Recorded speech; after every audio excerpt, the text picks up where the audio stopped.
भगवान श्री कृष्ण हमें हमारे मन को शांत और स्थिर करने के लिए दो उपाय देते हैं। पहला, ध्यान लगाना या मेडिटेट करना। दूसरा, वैराग्य भाव सीखना। अब ध्यान या मेडिटेशन शब्द सुनते ही आप में से कई लोग कहेंगे कि आप आंख बंद कर सांसें अंदर बाहर नहीं ले सकते। यहाँ हम सब गलती कर बैठते हैं।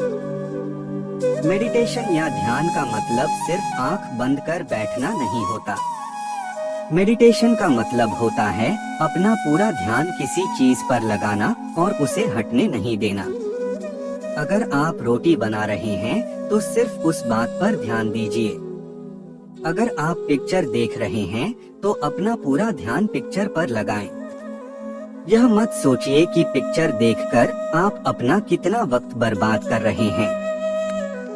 जब आप जीवन के हर छोटे बड़े काम को पूरे ध्यान से करते हैं तो आपका जीवन ही एक मेडिटेशन बन जाता है। ऐसे जीवन में शांति, स्थिरता, साहस और सफलता का होना अनिवार्य है। वैराग्य भाव दूसरा उपाय। वैराग्य का अर्थ यह नहीं कि आप सब कुछ छोड़कर जंगल में जाकर बैठ जाएं। वैराग्य का सच्चा अर्थ है कि आप जो काम कर रहे हैं उसका क्या नतीजा या रिजल्ट निकलेगा उसकी चिंता ना करें। जैसे अगर आपने कोई इंटरव्यू दिया, आप यह कर सकते हैं कि पूरे मन से तैयारी करें और अपना बेस्ट देकर आ जाएं। वह नौकरी मिलना या ना मिलना आपके हाथ में नहीं है। इस नतीजे के पीछे अलग अलग चीजें हैं जो आपके बिल्कुल कंट्रोल में नहीं।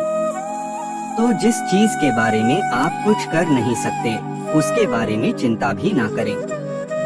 यही वैराग्य का सच्चा मतलब होता है। और यही है भगवान श्री कृष्ण का दूसरा उपाय मन को चिंता की लपटों से बचाने का। याद रखिए, आप पूरे के पूरे इंसान हैं। समझदारी, संयम और कुशलता से भरे इंसान। आपका मन जब भी कौए की तरह अलग अलग बातों पर आपको परेशान करने लगे तब अपने मन को भी प्यार से समझाइए और शांत कर लीजिए। बस अपने ऊपर विश्वास रखिए कि आप कभी अपना बुरा नहीं होने देंगे।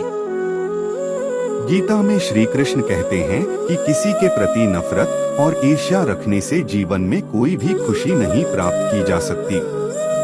ईर्ष्या व्यक्ति के मन की शांति को खत्म कर देती है। श्री कृष्ण कहते हैं कि मनुष्य को कभी भी अहंकार नहीं करना चाहिए।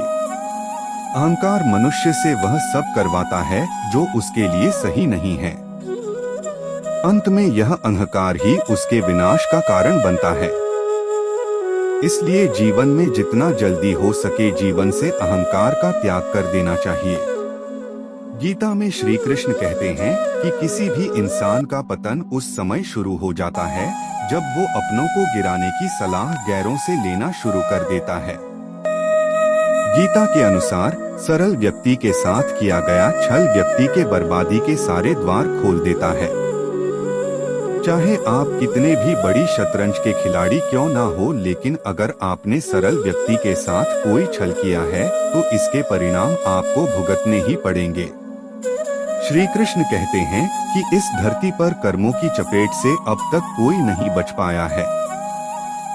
जिसने जैसा किया है उसे वैसा भरना ही होगा। आज नहीं तो कल उसके कर्म उसके सामने जरूर आएंगे। श्री कृष्ण के अनुसार किसी का साथ ना मिलने पर कभी भी निराश नहीं होना चाहिए, क्योंकि कोई दे या ना दे, ईश्वर हर मुश्किल घड़ी में साथ देता है।